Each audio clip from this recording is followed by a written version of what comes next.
Національний український інтерес має бути врахований. President Volodymyr Zelensky said on Friday that Ukraine faced losing its dignity and freedom or the support of the United States over its 28-point peace plan.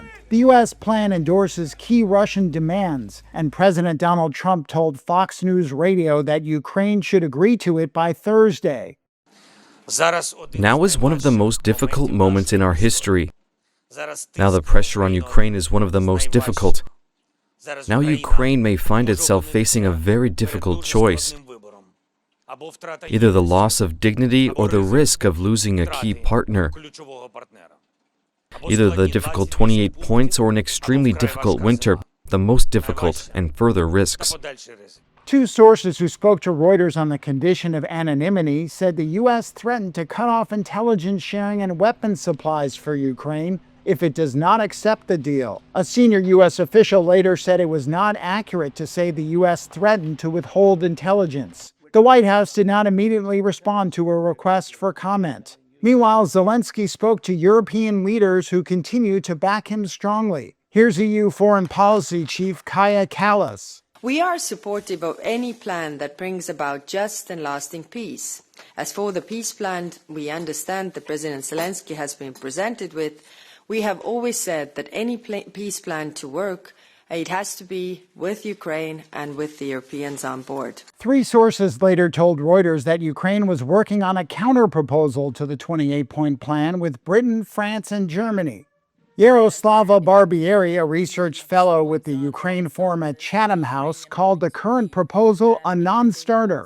First of all, the idea that Ukraine would have to concede territory that Russia currently does on a whole, particularly in the Donetsk region, is unacceptable, is really a non-starter.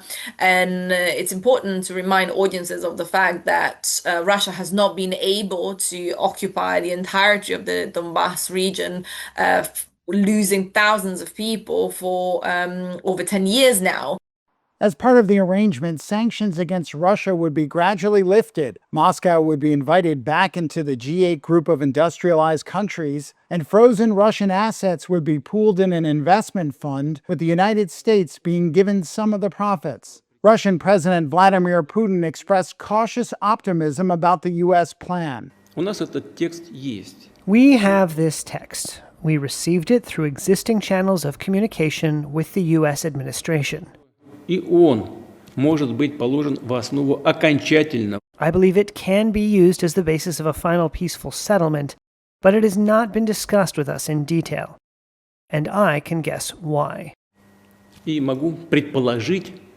reason is the same. The U.S. administration has so far failed to secure Ukraine's consent. Ukraine is against it. The acceleration in U.S. diplomacy comes at a time when Ukrainian troops are on the back foot on the battlefield, and Ukraine has acknowledged Russia is advancing.